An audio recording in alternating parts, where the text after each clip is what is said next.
ప్రియులారా, మన ప్రభు అయిన యేసుక్రీస్తు నామంలో మీకు శుభోదయం. ఆయనను గూర్చి అనుదిన ఆత్మీయ ఆహారం, మే 14 గురువారం. నేటి మన ధ్యాన లేఖనం హెబ్రీయులకు రాసిన పత్రిక 4వ అధ్యాయం 12వ వచనం. ఎందుకనగా దేవుని వాక్యము సజీవమై బలము గలదై రెండంచులు గల ఎటువంటి ఖడ్గము కంటేనూ వాడిగా ఉండి ప్రాణాత్మలను కీళ్లను మూలుగను విభజించినంత మట్టుకు దూరుచు హృదయము యొక్క తలంపులను ఆలోచనలను శోధించుచున్నది. వ్యాఖ్యానాంశం: దేవుని వాక్య ఖడ్గం, మొదటి భాగం. వ్యాఖ్యానాంశం: దేవుని వాక్య ఖడ్గము, మొదటి భాగం.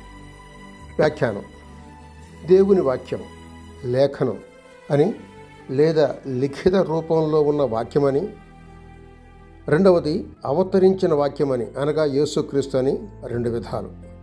అయితే ఇవి రెండూ ఒకటే. లేఖనములు నన్ను గురించి వివరించున్నవి అని క్రీస్తు అన్నారు. క్రీస్తు లేఖనములు నెరవేర్చాడు.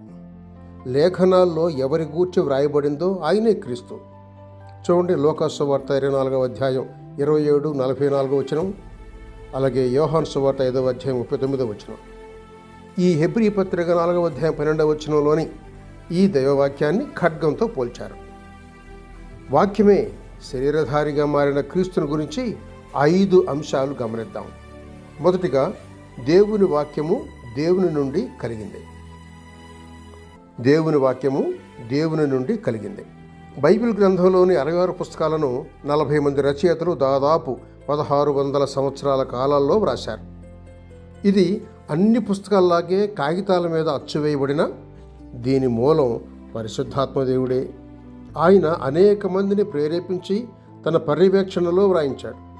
ఆదికాండం మొదలుకొని ప్రకటన వరకు దేవుని చేత వ్రాయబడిందే కనుక దానిని పోలిన మరొక గ్రంథం లేదు, పుస్తకం లేదు. చూడండి, తిమోతికి వ్రాసిన 2వ పత్రిక 3వ అధ్యాయం 16వ వచనం, వ్రాసిన 2వ పత్రిక 1వ అధ్యాయం 21వ వచనం. రెండవదిగా, దేవుని వాక్యము సజీవమైనది.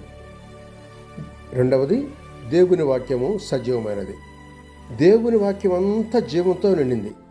ఆదికాండం 1వ అధ్యాయం 26వ వచనం 2వ తిమోతి పత్రిక 3వ అధ్యాయం 16వ వచనంతో పోల్చి చూడండి.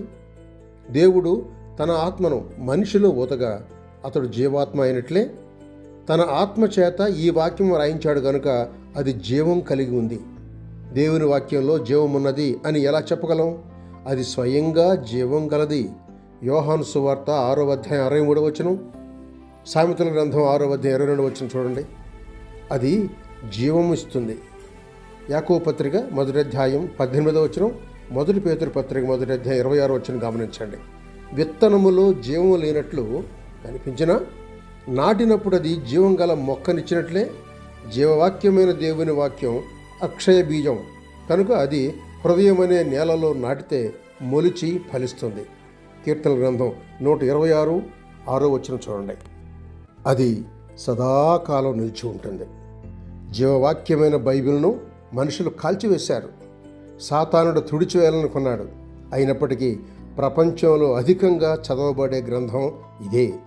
1 పేతురు పత్రిక 1వ అధ్యాయం 23, 24, 25 వచనాలు, మత్తయి సువార్త 24వ అధ్యాయం 35వ వచనం చదవండి. 2వ భాగం రేపటి సంచికలో. శుభములతో వందనాలు.